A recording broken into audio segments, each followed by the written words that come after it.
Alors, ce soir, je ne connais pas en fait toutes les personnes et je ne peux pas forcément adapter mes paroles pour chacun de vous.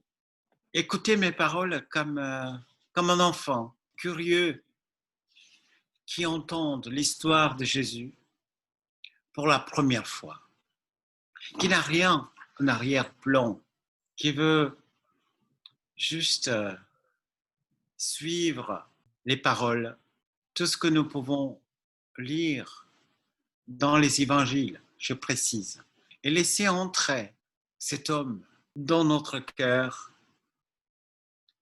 en oubliant toutes les logiques, toute la science que l'homme a développée et inventée et laisser conduire par les paroles et vivre tout ce qui était décrit dans les évangiles comme si on est là sur place.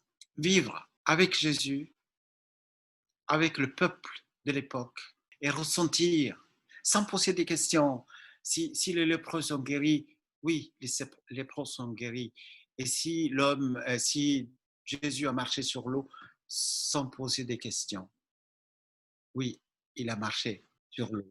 Voilà, cette écoute que je vous souhaite, c'est ça que je voulais partager avec vous.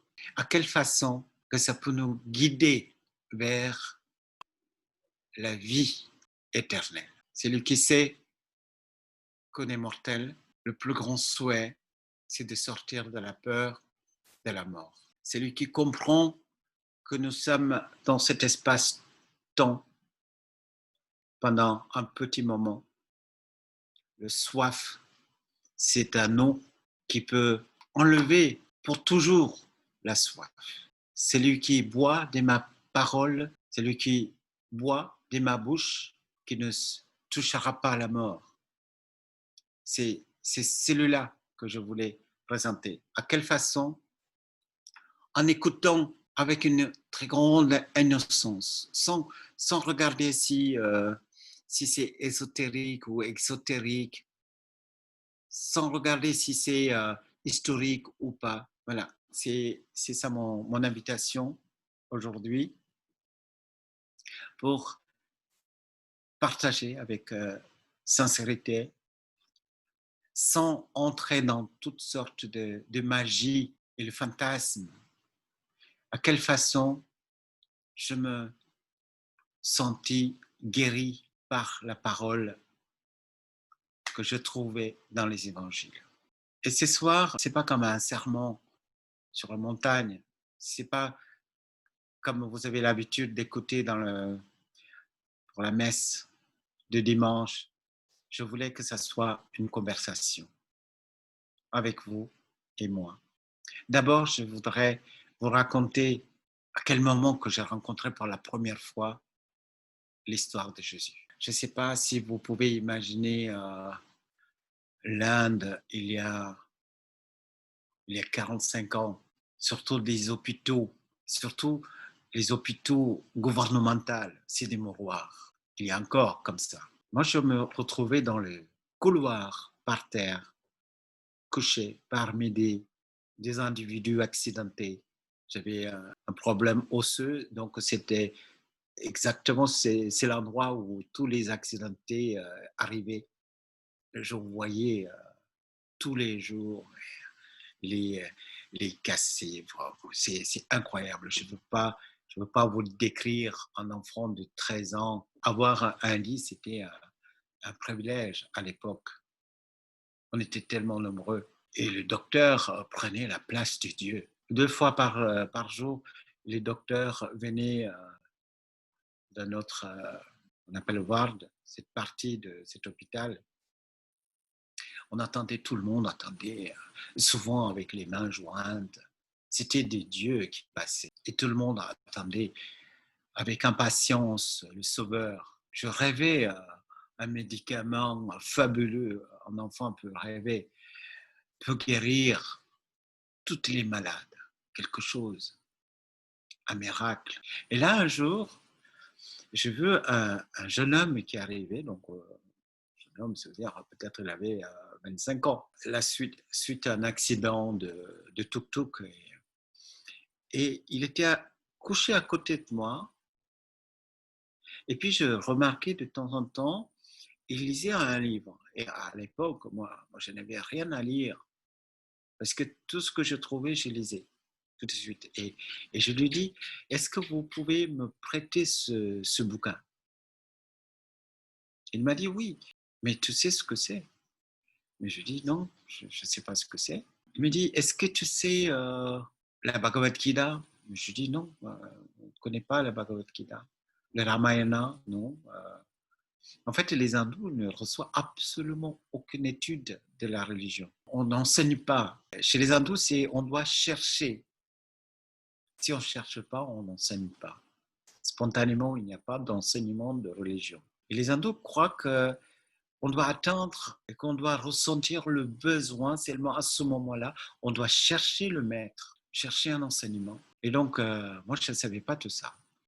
Et puis, il m'a dit, bon, si tu veux, tu peux lire. Et donc, j'ouvre ce bouquin et c'est là que je rencontre une histoire. C'est quoi cette histoire? C'est un homme qui guérit, qui demande laisse venir les enfants. Un homme, on parle d'un homme miraculeux, un homme qui est un surhomme. Mais comme tous les enfants, j'ai adoré.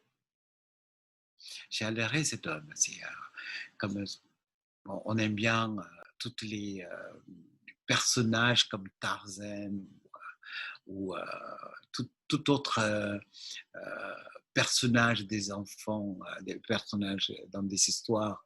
Et donc, Jésus entrait dans mon inconscient, entrait dans mon esprit en tant que surhumain, fils de Dieu. Je ne vais pas poser des questions si il a une mère aussi. Je ne vais pas poser des questions. Est-ce que Dieu fait des enfants uniques? Mais en fait, c'est ça, l'innocence, c'était la pauvreté de l'esprit que j'avais et surtout dans un moment où j'ai besoin d'entendre qu'il y a une possibilité de la paix, une cessation de souffrance, une guérison, un miracle, où des personnes qui sont mortes peuvent ressusciter parce que je voyais les gens mourir, qui perdaient la jambe, amputée. Je voyais toutes les misères qui déroulaient devant mes yeux et c'est comme ça que je rencontrais pour la première fois ce personnage. Petit à petit, je suis parti de l'hôpital et voilà, les études, je m'éloignais. Mais plus tard, en allant dans les ashrams, je rencontrais encore Jésus, une autre façon. Et cette fois-ci, j'avais 18 ans, donc j'avais un peu plus, peut-être, aptitude intellectuelle pour pouvoir regarder Jésus différemment. Je rencontre Jésus à travers l'œil de Thomas, Saint Thomas. L'évangile de Thomas n'est pas dans la Bible canonique, c'est apocryphe. Là, c'est 114 paroles qui sont prononcées par Jésus. Là, il n'y a pas de miracle. Là, Jésus ne fait absolument aucun miracle.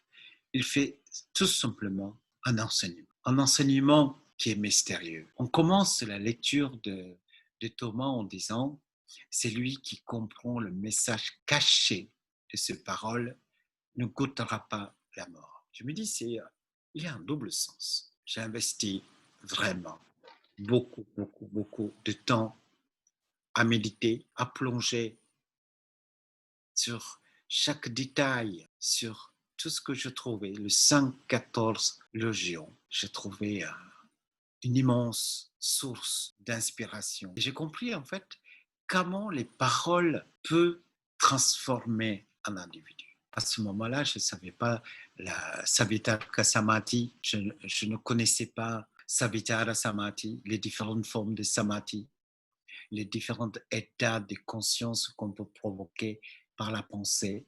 Je ne connaissais pas, mais en lisant tout simplement avec un esprit complètement libre de toute autre connaissance. En fait, c'est cela que je dirais le miracle ou les paroles. Donc, Jésus comme sèmeur, c'est lui qui sème les paroles.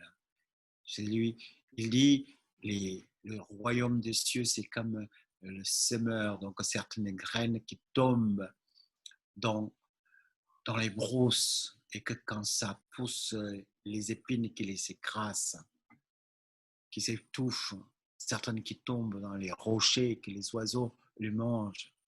Mais quelquefois, les paroles qui peuvent tomber dans la terre labourée.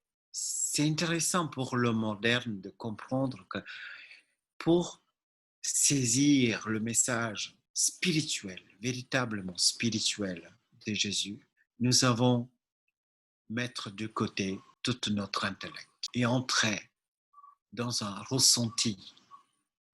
Ça suffit de laisser entrer les paroles et il y a un état de conscience que nous n'avons pas en général peut se faire.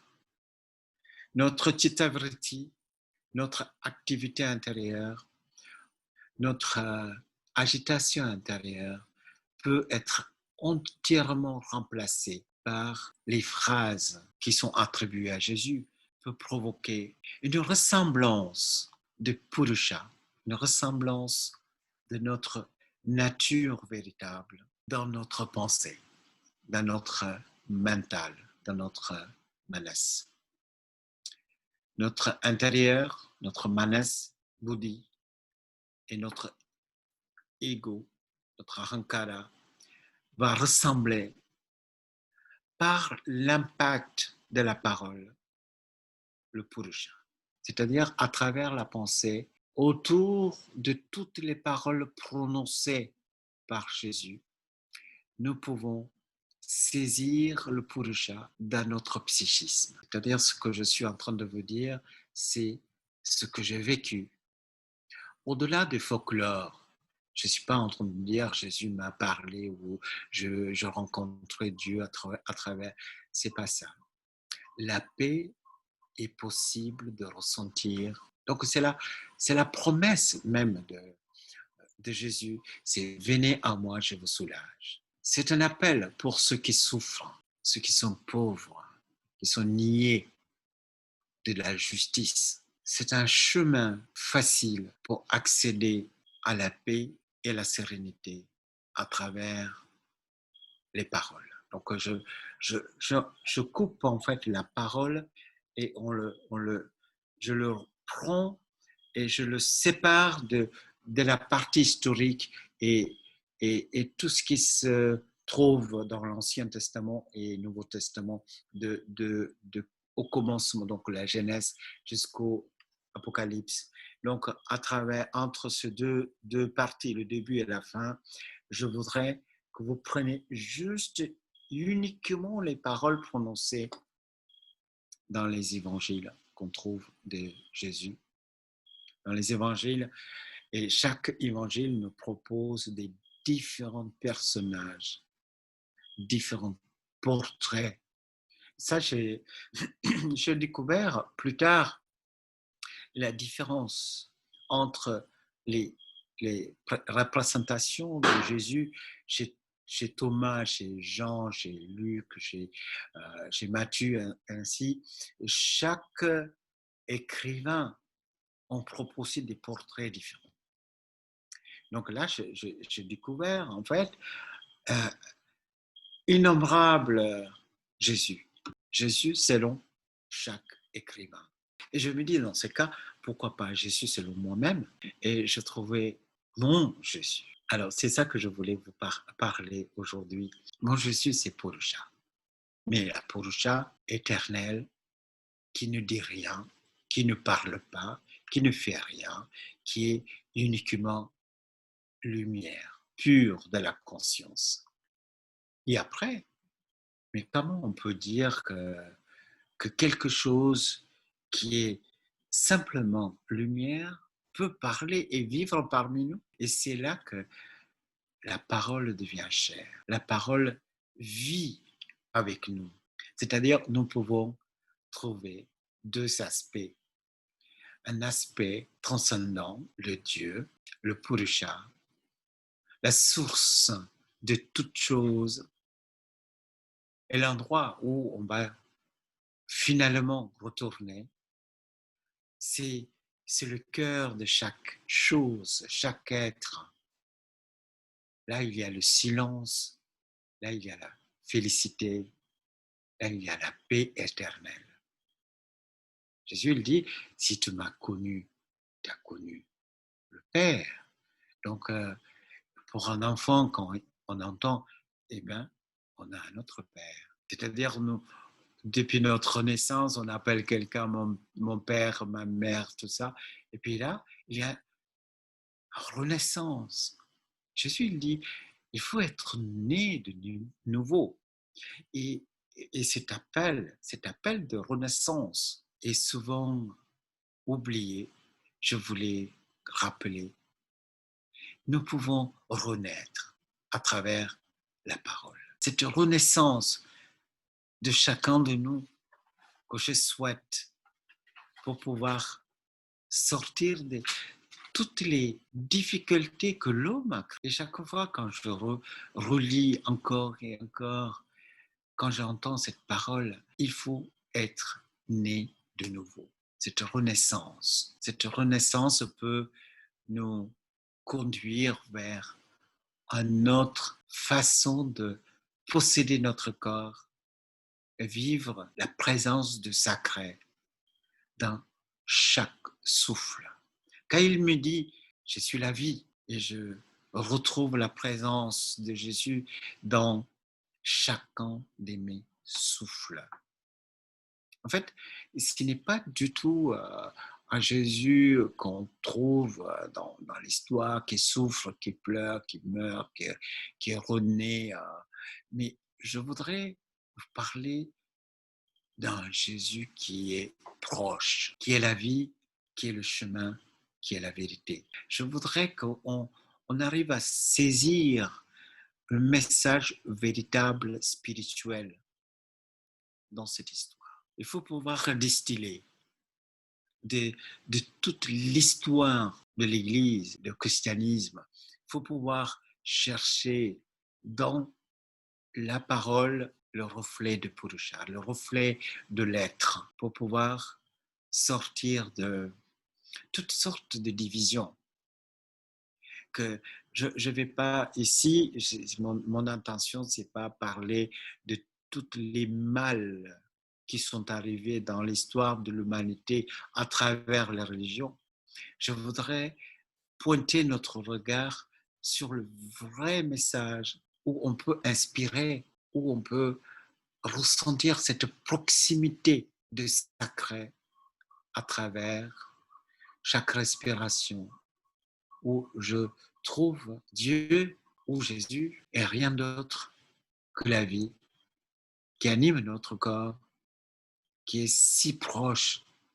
En fait, chaque fois, quand Jésus rencontrait quelqu'un, il disait que le royaume des cieux est proche. Mais on entend que bientôt il y aura l'intervention de Saint-Esprit ou le fin du monde, quelque chose qui va se passer. Ça c'est l'esprit commun du monde. On veut attendre quelque chose et comme ça, entre-temps, qu'on vous continuez à être comme avant. En fait, c'est ça le souci de notre vie, c'est on ne veut pas changer, on ne veut pas passer ce passage de renaissance. Il faut pouvoir quitter l'ancien. Combien de temps Jésus insiste, on ne peut pas mettre l'ancien vin dans la nouvelle bouteille, on ne peut pas tisser l'ancien tissu avec le nouveau tissu. Et c'est-à-dire ce qui s'est passé, c'est passé. On a besoin d'un renouveau. Ce renouveau, c'est cela qui est provoqué par la parole. La parole, une fois que ça vit à l'intérieur de nous, nous sommes dans la parole qui est en nous.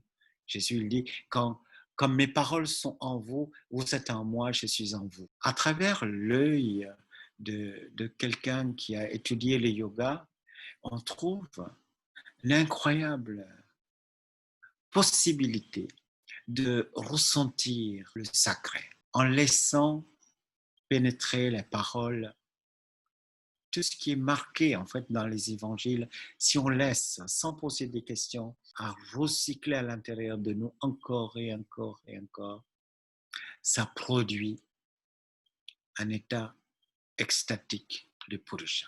C'est une invitation de re-rencontrer au-delà de l'histoire, au-delà des traditions, au-delà de religions, au-delà des cultes, au-delà de tous les préjugés que nous avons, pour rencontrer nous-mêmes. Parce que Jésus, il dit, vous êtes le sarment, moi je suis le cep, mon Père est le cultivateur. Il est en train de parler de la Dvaita Vedanta, l'inséparabilité de nous, le sacré et le monde. Toute chose est faite par elle. La parole, en fait, c'est l'énergie de la création, c'est Shakti. Le Purusha et Prakriti, l'énergie de la création et la conscience sont inséparables. Nous avons étudié cela. Jean, le premier phrase au commencement était la parole. La parole était avec Dieu et la parole était Dieu. Parole est Dieu. C'est dans toutes les études de Samkhya, nous ne pouvons pas trouver autre chose que cela. La cause et l'effet sont inséparables. La cause est présente dans les faits. L'effet est déjà dans la cause. Comprenez, les traditions, les religions, les sagesses du monde. En fait, pour celui qui cherche la vérité, on va trouver les fragments de la vérité dans toutes les traditions. Mais c'est à nous, c'est notre travail de faire le tri et comprendre. Mais comprenez, c'est énorme comme travail. Et comment on peut rassembler tous les morceaux. On trouve un petit peu chez les Zen, un petit peu chez les Jain, un petit peu chez les Sikhs, un petit peu chez les hindous, un petit peu chez les chrétiens, et chez les différentes véritables traditions de sacré. Et rassembler tout ça, c'est énorme comme travail. Ça va prendre toute une vie, mais c'est passionnant tout ça. Mais par contre, c'est un processus qu'on doit faire avec beaucoup, beaucoup, beaucoup de temps et de l'énergie et que nous n'avons pas beaucoup de patience pour faire tout ça. Il faut pouvoir trouver un moyen. Quand j'avais cherché à travailler pour la paix entre les religions, et pendant des années, je cherchais qu'est-ce que c'est le dénominateur commun pour pouvoir converser entre toutes les différentes religions, pour qu'il y ait moins de conflits ou qu'il n'y a plus de conflits. Comment on peut sauver même Dieu, cette idée de Dieu? Parce que Dieu lui-même, il souffre quand il voit qu'à son nom qu'il y a des guerres. Il faut pouvoir sauver Dieu. Notre effort, c'est de distiller quelque chose de pur, suffisamment volatile pour que ça atteigne le monde entier. Quelque chose, une formule qui est extrêmement simple, qui peut pénétrer les oreilles de chacun pour que ça touche le cœur. Dans l'évangile de Thomas, Jésus dit quand ça viendra. Les élèves demandent quand ça viendra le royaume des cieux. Il dit quand vous faites le deux en un, le royaume des cieux arrive. Ou quelquefois, il dit qui est le plus grand dans le royaume des cieux et puis on amène un enfant. C'est un enfant qui est le plus grand dans le royaume des cieux. Ce n'est pas du tout, du tout une quête intellectuelle. C'est la simplicité qui nous permettra de sentir cette profondeur de l'être. Un esprit immaculé de toutes sortes d'idéologies politiques, d'idéologies religieuses, et toutes sortes de préjugés. Si vous pouvez entendre cet appel, pouvoir générer un amour qui est égal entre soi-même et celle qu'on a pour nos proches, là il y a la possibilité. À travers la lecture des paroles, je vais vous partager ce que je compris. En fait, il n'y a pas un au-delà, il n'y a que ici-bas. Il n'y a que ce monde, cette réalité que nous avons face à nous. Cette réalité a toutes les dimensions. Toutes les dimensions, ça veut dire, vous pouvez regarder la matérialité de chaque chose. Je suis la chair et os, et en même temps, je suis la vie éternelle. C'est-à-dire, je vous invite de voir la possibilité d'une transformation de notre présent. Et ce message n'est pas entendu. Et souvent, nous sommes dans l'attente, après la mort, on va être sauvé. Mais quel intérêt d'être sauvé après la mort?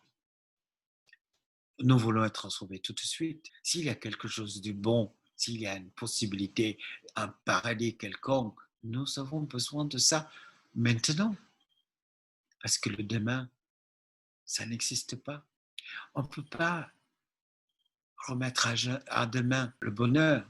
S'il y a un bonheur, nous voulons vivre aujourd'hui tout de suite. C'est ça que je vous invite de vivre cela. N'attendez pas Jésus, mais il est déjà en action à travers la respiration, parce qu'il a dit qu'il est la vie. La vie où se trouve, c'est dans notre corps qu'on trouve, n'est-ce pas? La vie, on trouve tout autour de nous. Ce n'est pas demain, ce n'est pas hier. Pour moi, Jésus, c'est pas il y a 2000 ans. Jésus, c'est aujourd'hui. Jésus, c'est maintenant, dans mon corps, dans le corps de chacun. En fait, notre adoration pour la parole qui devient chair, qui vit parmi nous, ce n'est pas quelque chose qui s'est passé il y a longtemps ou on attend qu'un jour il va venir. Ce n'est pas ça. C'est aujourd'hui, autour de nous et à l'intérieur de nous. Je ne vois pas autre chose que la parole. Parce que toute chose est faite par elle. Prenez comme un enfant sans chercher la théologie là-dedans. Chaque chose qu'on voit, c'est la parole qui se matérialise. Chaque sensation, chaque expérience sensorielle, c'est la révélation de la parole. Ainsi, je vis Jésus dans toute expérience. Quand le soleil se lève, c'est Jésus qui se lève. Chaque expérience, chaque pensée, chaque ressenti, chaque mouvement, chaque expression, chaque action, c'est la parole qui est en action. Regardez, c'est fabuleux de voir Prakriti en action en tant que la parole qui anime nos pensées. Au-delà de toute cette folklore de la souffrance, de la culture de la souffrance et tout ce qui était infiltré à l'intérieur, il faut pouvoir sauver la parole de toutes sortes de crucifixions. On demande à Jésus qui va te trahir. Il dit, c'est lui qui met les mains avec moi dans mon assiette. C'est lui qui se repose sur mes poitrines. En fait, c'est ça le souci. Souvent, on répète ce qu'on a entendu, mais on ne parle pas de notre expérience. C'est parce que nous avons formé les prêtres, parce que nous avons créé des institutions, des personnes qui ont étudié, qui savent parler, mais qui n'ont jamais plongé en soi pour pouvoir parler de leur propre expérience de rencontre avec la vie. C'est pour cela que nous avons quitté, éloigné de la lumière et souvent allé vers les besoins matériels. Et en fait, cet équilibre que l'humanité cherche depuis très longtemps, nous pouvons trouver à travers la parole. Quel est l'équilibre? C'est-à-dire le désir, les sensations sensorielles et les objets des sens qui nous tentent. J'aime quelque chose et je vais chercher l'objet qui va me faire plaisir, mais le lendemain, j'ai envie d'encore, encore plus. Et ça nous amène dans une incroyable conséquence des actions, du karma. J'ai fait quelque chose pour gagner quelque chose qui va provoquer autre chose, qui va nous amener dans une action-réaction interminable. Ça nous fait souffrir. C'est terrible. Et après, on entend tout ça, c'est péché, il faut éviter et on va refuser tout et ça nous amène dans la mort. Si on refuse le monde, on nous demande, oui, le plaisir, les objets des sens, c'est pas bon, le désir, c'est terrible. Et donc, tous les péchés, la liste des péchés, vous savez déjà, euh, quelque chose qu'on aime bien manger, après ça va pas parce que c'est contre la spiritualité. En fait, nous sommes entre ces deux pôles. Quand on se plonge complètement dans le jouissance sensorielle, ça nous enferme. Et quand on rejette cela, parce que ça fait souffrir, et là, on est dans une sorte d'état morbide. Entre ces deux, il y a une possibilité. Ça, c'est la parole. Regardez, et toute chose en tant que la parole. Jésus se manifeste dans toute expérience et rencontrer le sacré, rencontrer la parole et agir pour la parole. Quand les paroles qui vivent à l'intérieur de nous et nos actions, nos pensées deviennent en harmonie avec Purusha, avec la vérité. Et c'est cela que je voulais vous transmettre, partager et discuter avec vous. Alors, je suis à vous pour pouvoir écouter vos réflexions pour qu'on puisse aller plus loin.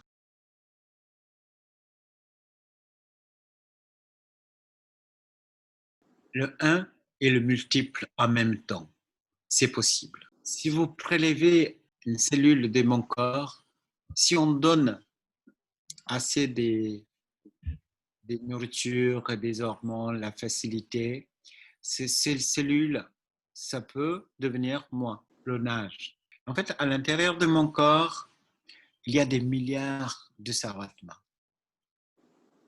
En même temps, je suis qu'une seule personne. Le un et le multiple, c'est possible.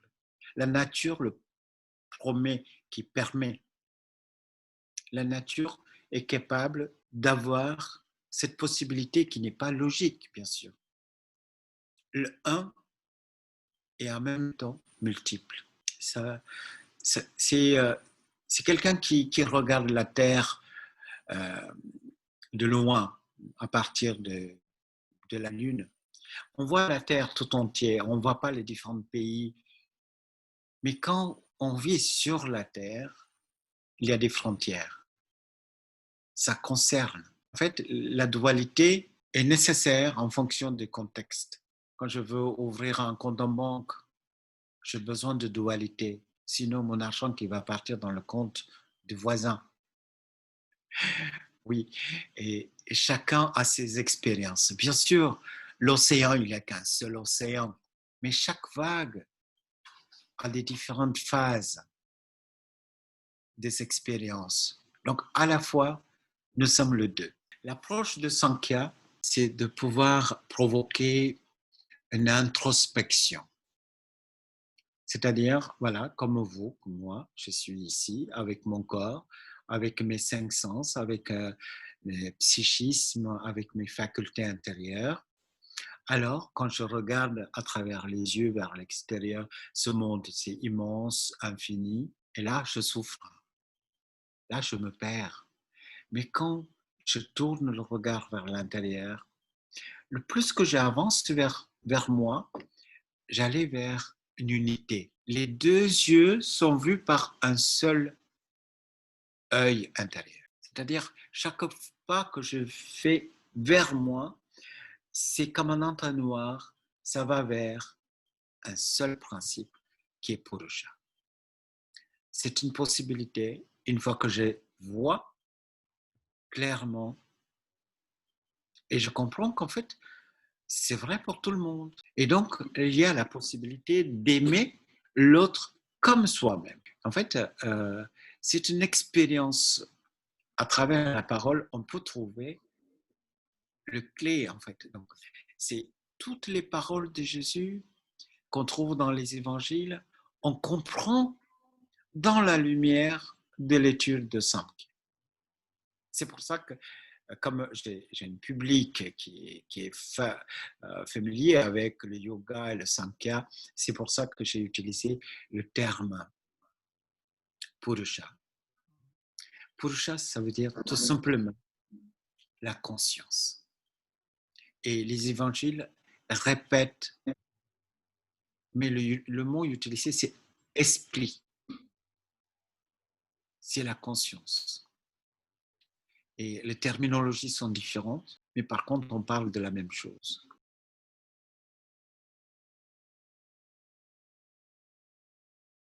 C'est des choses qui sont passées il y a très longtemps, donc nous n'avons pas vraiment des traces.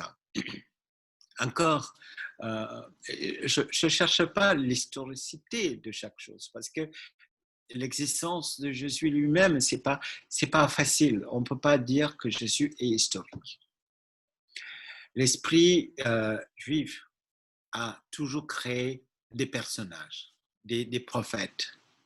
Comme Yona qui a passé 3 jours dans le ventre d'une baleine, mais c'est pas possible de voir ça avec l'œil scientifique, c'est pas possible. Et c'est pareil que Jésus a aussi vécu la même chose, qu'il est mort, il passe 3 jours dans le tombeau et il se ressuscite.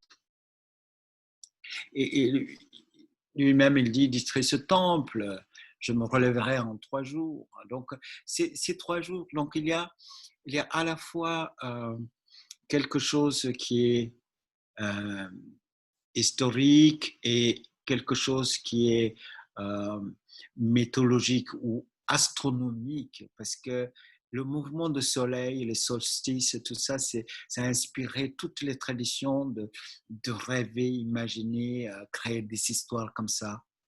Parce que, regardez le 21 décembre, vous pouvez regarder là en ce moment, le soleil stoppe ce mouvement pendant 3 jours.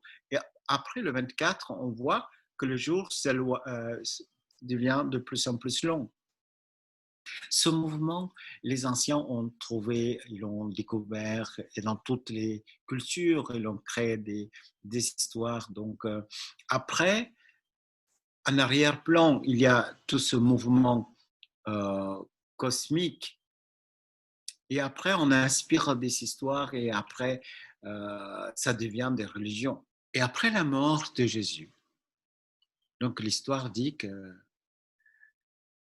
faut envoyer les apôtres partout pour s'aimer la parole, pour enseigner la bonne parole. Donc, les dernières parties des paroles de Jésus, il dit il ne faut pas aller à un tel endroit et ne va pas vers les nations. Il y a plein de conseils qui sont donnés. Et Saint Paul a été envoyé donc vers Rome. Mais Thomas, il était très jeune à l'époque. Il a été envoyé vers Kerala. Il est venu ici. Mais vraiment à côté, hein. Il y a une église à côté de notre Maitri Mandir, là, vers 12 kilomètres d'ici, il y a une église fondée par lui. Il est venu à Cochin, il a voyagé ici, il a converti, mais la conversion, en fait, c'est vraiment pas une histoire à lien. Chez les hindous, il n'y a pas de conversion, ça, c'est impossible. On peut que revenir à l'état naturel. Donc, la conversion, c'est une véritable conversion, c'est un changement de pensée, une renaissance. Il a été choisi pour envoyer au Kerala parce que Thomas, il ne croit pas. Parce que Kerala, c'est un pays de non-croyants, particulièrement Kerala, parce que Kerala est le lieu de naissance de Shankaracharya, des intellos qui cherchent toujours à questionner, douter. Il a été envoyé ici parce que ça correspondait bien. Il est arrivé, selon l'histoire, en 52. Il y en a qui disent que c'est qu'une croyance, c'est pas vrai. Mais de toute façon, il y a des traces. Il y a des chrétiens ici continuent à garder les mêmes traces. On appelle le, le, le Marthomain. C'est un chrétien qui trace leur origine à Saint Thomas. Alors quand il est arrivé ici, pas très loin d'ici d'ailleurs, il a vu les prêtres, le brahman, en train de prier le matin. Donc les habitudes, le matin, c'est on va vers la rivière, on prend de l'eau dans la main au moment de lever de soleil, et puis on offre au soleil, au sacré, et on fait un geste comme ça. Peut-être vous avez vu. Et puis Thomas, il a dit au brahman, mais vous avez offert cette eau pour Dieu. Oui, ils ont dit oui, nous avons offert. Mais Thomas, il a répondu, mais votre offrande n'a pas été reçue parce que ça retombait. Et puis les brahmanes, les prêtres hindous, ils ont dit, mais c'est... et vous et votre Dieu, il accepte? Thomas, il a dit, oui, si vous voulez, je vous montre. Donc, il descend dans la rivière, il prend de l'eau, et il jette vers le ciel, et puis ça ne retombe pas. Et donc, toutes ces familles brahmanes sont converties. Mais c'est étonnant cette histoire. Et c'est Tiruvalla, vous pouvez chercher cet endroit. Ça s'est passé à Tiruvalla. Ça se trouve entre Cochin et Kollam, une ville, Tiruvalla. C'est un endroit où il y a beaucoup de chrétiens. Et tous ces chrétiens, ils gardent cette tradition. Et ils gardent, malheureusement, ils sont devenus chrétiens, mais de haute caste. Ils ont quitté l'hindouisme, mais ils n'ont pas quitté leur caste, malheureusement. Ils ont créé leur église, mais ils ne laissent pas les hindous convertis, le basse caste en christianisme, ils ne laissent pas entrer dans leur église. Dénoncez-le au Vatican ou partout, si vous avez la possibilité, parce qu'il y a des chrétiens qui pratiquent le système des castes au Kerala. Thomas, il a eu beaucoup de succès au Kerala parce que les Keralais fait absolument aucune résistance. Ils ont accepté l'enseignement de Jésus. Mais encore, c'est comme ça. Les hindous n'ont absolument aucun souci. Même si on dit, si vous êtes chrétien, vous êtes hindou, vous êtes foutu, il faut devenir chrétien seulement à travers Jésus, vous êtes sauvés. Même s'il y a cette exclusivité, les hindous, ils prennent, ils adorent. Dans toutes les maisons presque, il y a des images de Jésus et il n'y a pas de souci. Mais par contre, après, il a fait quelque chose qu'il ne fallait pas faire. Il est allé à Tamil Nadu, se fait assassiner là-bas. C'est ça l'église que tu parles, à Chennai. Il est mort là-bas. Il était assassiné. Parce que les Tamouls sont un peu plus durs.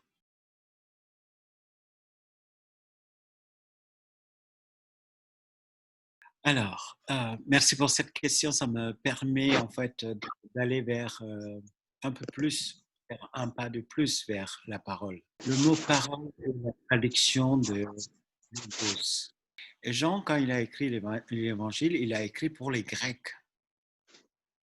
À l'époque de Jésus, Saint Jean, il avait que 21 ans et il a été envoyé vers les Grecs. Il a étudié du temps, il a étudié la philosophie grecque, il a étudié le peuple.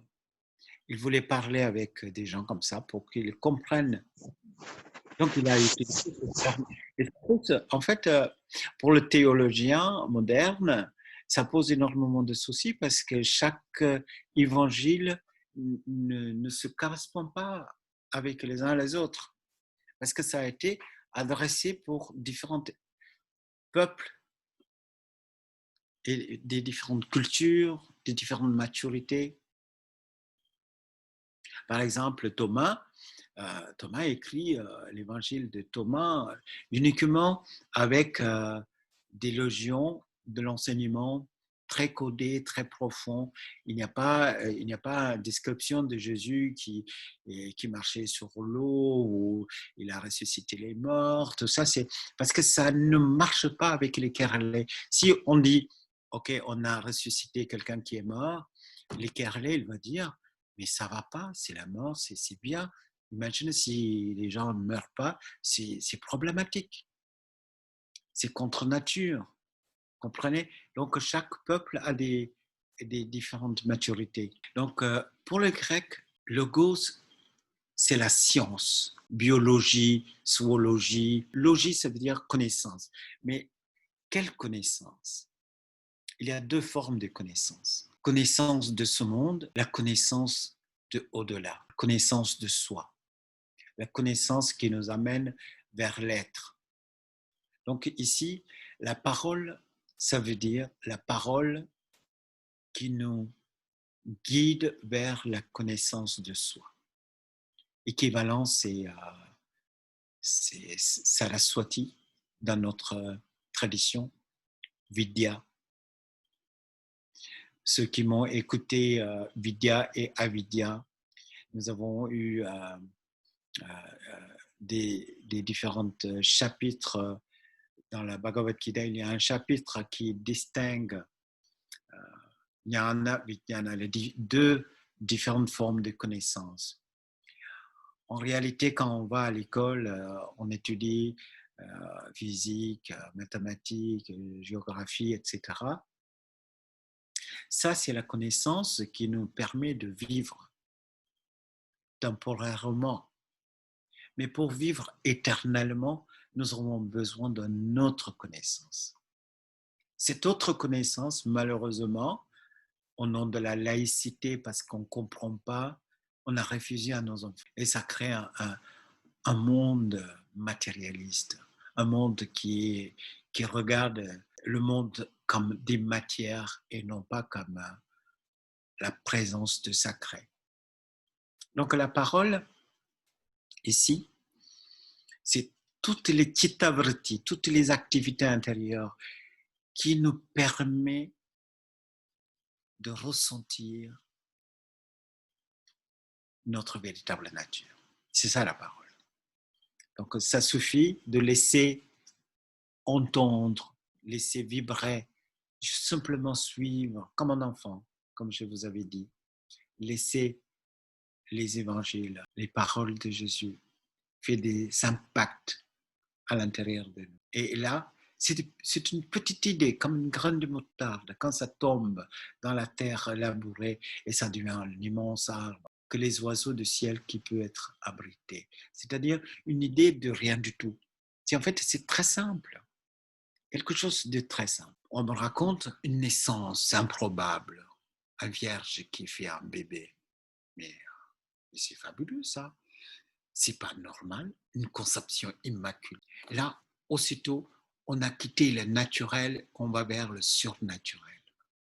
On a quitté la réalité grotesque de chaque jour. On se lance dans un monde fantastique. Et là, on va voir cet homme, voilà, c'est le garçon qui va étonner, il a pleine sagesse, il va vivre des choses.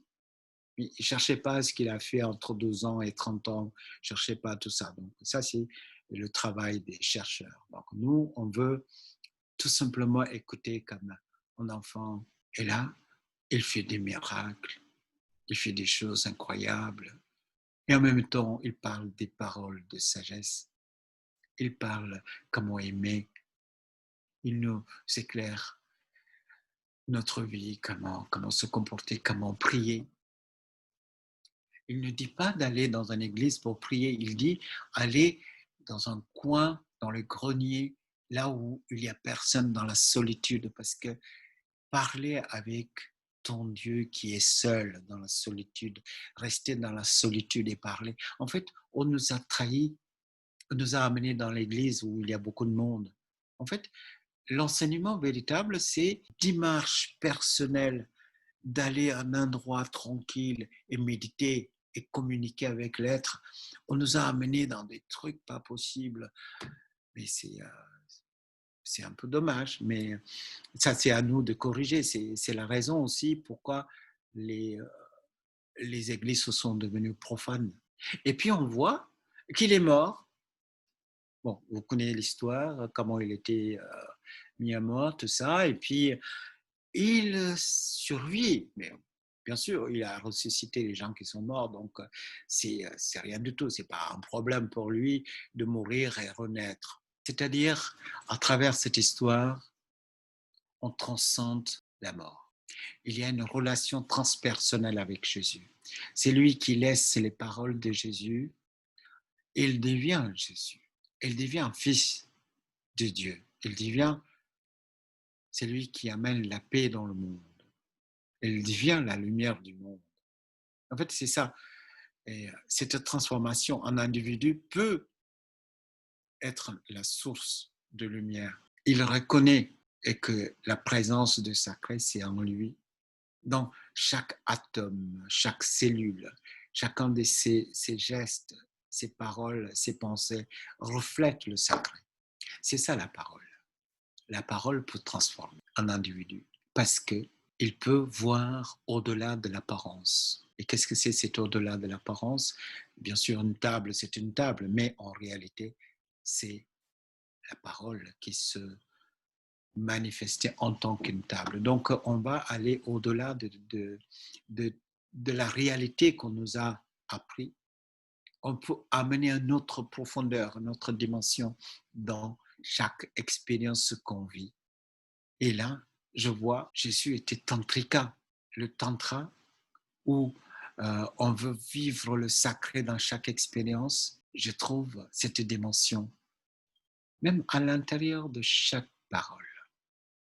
Regardez la beauté, où on n'est plus en train de tirailler. Oui, ça c'est péché, voilà, ça il faut être très prudent, ça nous amène au diable. Et puis l'autre côté, c'est le Dieu pur.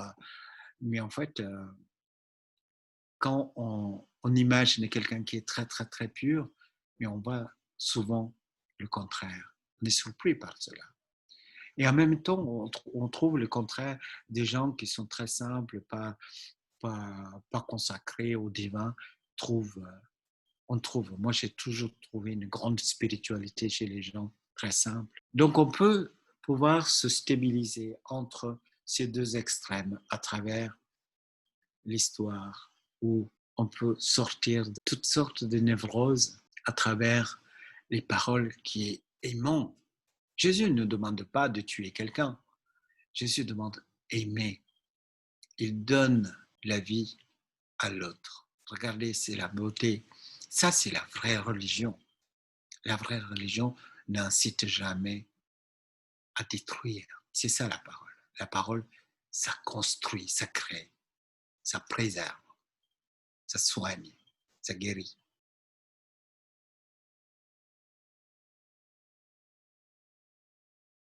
C'est bien, au moins tu sais que tu es perdu, donc on peut se retrouver. Mais si on ne sait pas qu'on est perdu, dans ces cas, c'est difficile de se retrouver. Donc c'est très positif de comprendre qu'on est perdu. Il y a un besoin. Il y a un besoin, c'est un besoin de l'humanité, d'aujourd'hui. Moi, je ne veux pas encore voir les inquisitions. Je ne veux pas voir encore des croisades. Je veux pas me permettre, c'est-à-dire, euh, c'est mon souhait, c'est de tout faire pour prévenir. Peut-être on n'arrivera pas. Ça, c'est une autre chose. Mm. Mais de ne rien faire, ça, c'est pas admissible. Nous avons besoin de faire quelque chose, un travail.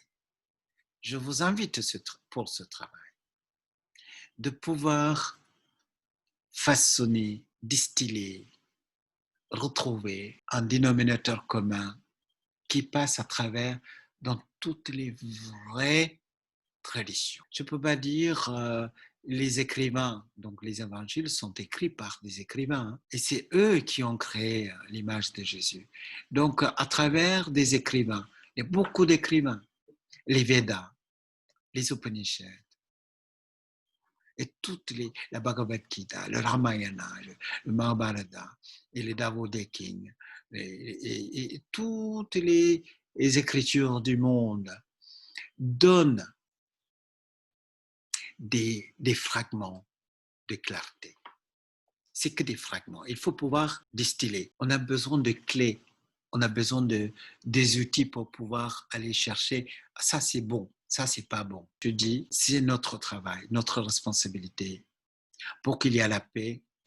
Pour nous, pour chacun de nous, dans notre esprit, parce qu'on n'a pas choisi notre famille. Je suis né chez les hindous et vous êtes né chez les chrétiens. Il y en a qui sont nés chez les bouddhistes, etc. On n'a pas choisi. Et c'est pas pour cela qu'on va s'attacher à notre identité, on va faire encore une autre guerre. Donc on a besoin de pouvoir trouver, créer, parce qu'il n'y a pas ce science de pouvoir identifier ce qui est vrai dans tous les enseignements, ce qu'il faut. Il faut pouvoir le trier. Par exemple, toutes les religions sont concurrentielles. Et toutes les religions disent, nous tenons la vérité et que les autres sont foutus. C'est une fois que ça monte à la tête, ça crée une sorte d'ultra-égoïsme. Les gens qui n'ont pas fait des études de la religion, ils vivent normalement, bien. Mais aussitôt qu'ils commencent à étudier, ils deviennent terribles, fanatiques. Mais pas tout le monde, mais ça arrive. Donc on a besoin une méthode, un mécanisme, quelque chose qui nous permet d'identifier toutes les sagesses du monde où se trouvent de bons enseignements, de vrais enseignements. C'est ça que je suis en train de faire à travers la lumière, c'est-à-dire le Samkhya qui va éclairer les évangiles des gens. C'est magnifique ça. Et je peux utiliser les évangiles pour éclairer les paroles de Bouddha. Pourquoi pas? Parce que toujours, la question, c'est la souffrance et l'humanité. Mon maître, Guru Nitya, il m'a dit, imaginez que tu as des euros et tu vas dans le marché ici au Kerala pour acheter quelques légumes. Ils vont dire, on ne peut pas vous vendre avec les euros, il faut passer par un bureau d'échange. Mais pourtant, le même euro, si je vais dans une boutique en France ou en Europe, ça passe bien.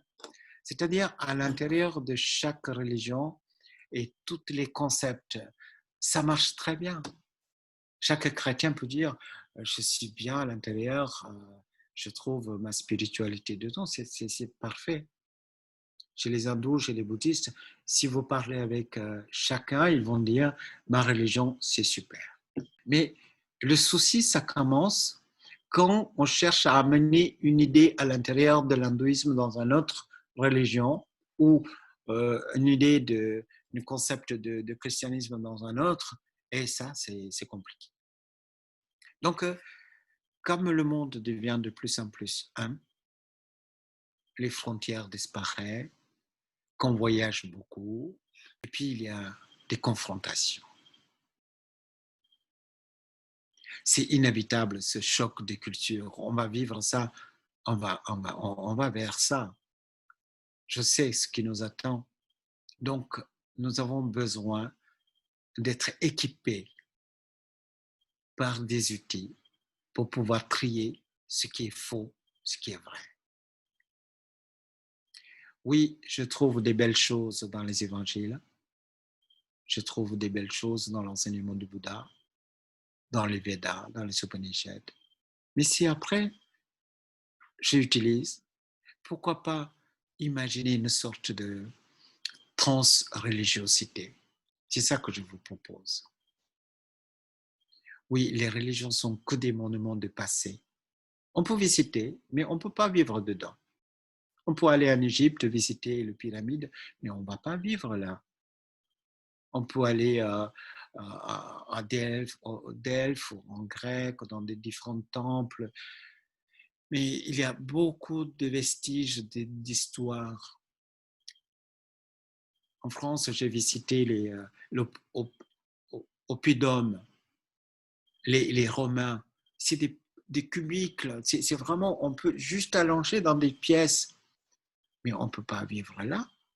Mais c'est que des monuments. Les monuments, les religions sont que des monuments.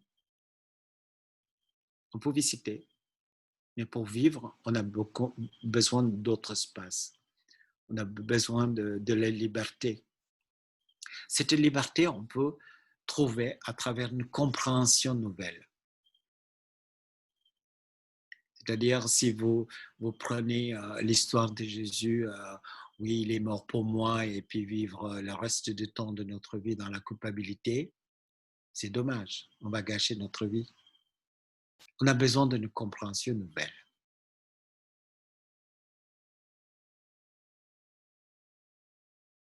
Exactement, c'est un travail que nous pouvons faire ensemble pour qu'il y ait un éveil de conscience collectif et qu'on met chaque chose à leur place, de ne pas laisser dominer par toute cette histoire du passé.